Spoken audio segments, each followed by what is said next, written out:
मुख्यमंत्री देवेंद्र फडणवीस यांच्या शासकीय निवासस्थानी वर्षा बंगल्यावर काल रात्री राजकीय घडामोडींना वेग आला होता। अजित पवार गटाचे ज्येष्ठ नेते प्रफुल्ल पटेल आणि सुनील तटकरे मुख्यमंत्री फडणवीस यांच्या भेटीसाठी जाऊन पोहोचले। त्यानंतर शरद पवार गटाचे नेते जयंत पाटील सुद्धा वर्षावर दाखल झाले आणि राजकीय वर्तुळात चर्चांना उधाण आलं। शरद पवारांची राष्ट्रवादी एनडीए मध्ये जाणार का? दोन्ही राष्ट्रवादी काँग्रेसचं विलीनीकरण होणार का? ही आणखी एखादी नवी राजकीय समीकरणं आकाराला येणार, अशा विविध शक्यतांवर राजकीय विश्लेषक आणि कार्यकर्त्यांमध्ये चर्चा रंगल्या। मात्र आता या सर्व चर्चांवर जयंत पाटील यांनी पडदा टाकला। इस्लामपूर नगराध्यक्ष अपात्रता प्रकरणासंदर्भात मुख्यमंत्री देवेंद्र फडणवीस यांची आपण भेट घेतली होती असं कारण जयंत पाटील यांनी दिलं। या भेटीचा कोणताही राजकीय अर्थ काढू नये असं ठेवणीतलं वाक्य सुद्धा ते ऐकवायला विसरले नाहीत। मतदारसंघातील उरणेश्वरपूर चे नगराध्यक्ष 7,000 मतांनी निवडून आले। तक्रार झाल्यावर जिल्हाधिकाऱ्यांनी त्यांना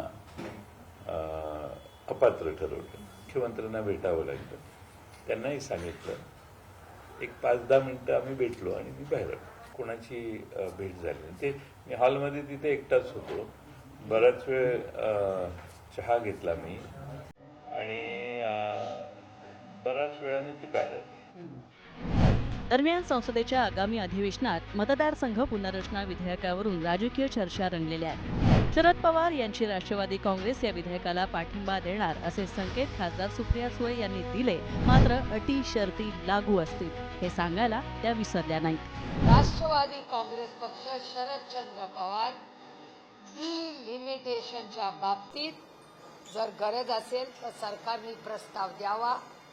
50% जो कॅप आहे तो जर सगळ्या इंडिया अलायन्सची आम्ही चर्चा करू आणि योग्य आणि लोकप्रतिनिधी आणि मायबाप जनतेच्या हिताचा असेल तर आमची कुठल्याही विधेयकाला चर्चा करायची तयारी आहे। यापूर्वी सुद्धा राज्याच्या अधिवेशनाच्या दरम्यान शरद पवार यांनी उपमुख्यमंत्री एकनाथ शिंदे यांची त्यांच्या दालनात जाऊन भेट घेतली आणि त्यामुळे अनेक राजकीय चर्चांना उधाण आलं होतं।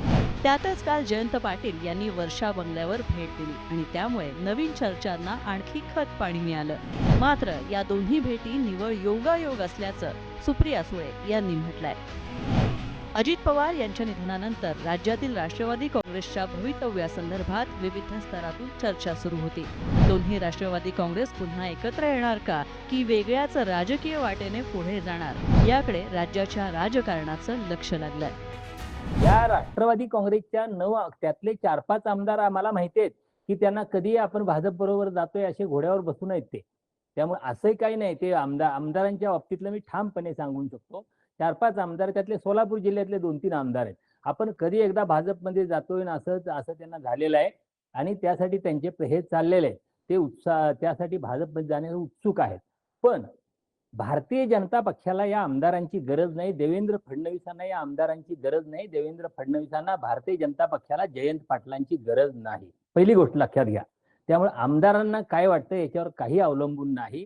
त्यांना गरज आहे ती राष्ट्रवादी काँग्रेस शरदचंद्र पवार या पक्षाची किंवा त्या पक्षातले जे दिल्लीचे खासदार आहेत त्या खासदारांची।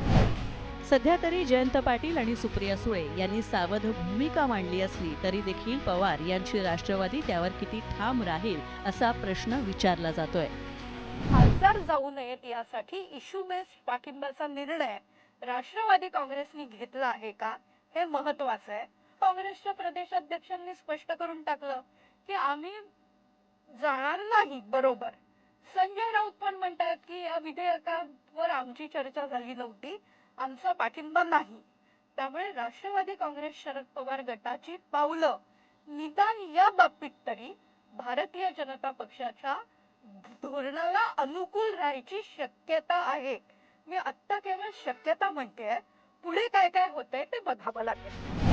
मुख्यमंत्री निवासस्थानी झालेल्या भेटींनी राज्याच्या राजकारणामध्ये मोठी चर्चा सुरू झाली आहे। मात्र शरद पवार गटाकडून आलेल्या स्पष्टीकरणानंतर सध्या तरी एनडीए प्रवेश किंवा दोन्ही राष्ट्रवादींच्या एकत्रीकरणाच्या चर्चांना पूर्णविराम मिळाल्याचं दिसतंय। मात्र महाराष्ट्राच्या राजकारणामध्ये पुढचा डाव कोणता असेल याचं उत्तर येणारा काळच देईल।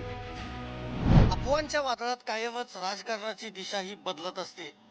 एकीकडे मुख्यमंत्र्यांच्या भेटीचे पडसाद, दुसरीकडे एनडीए मधल्या चर्चांचा धुर्रा, तिसरीकडे पत्रकार परिषदांमधून केले जाणारे खुलासे, या सगळ्यामध्ये सत्य नेमकं कुठं लपलंय हे तुम्हाला शोधायचं आहे. व्हिडिओ जर्नलिस्ट विकास खवळेसह मी संदीप राजगोळकर, पुढारी न्यूज, मुंबई.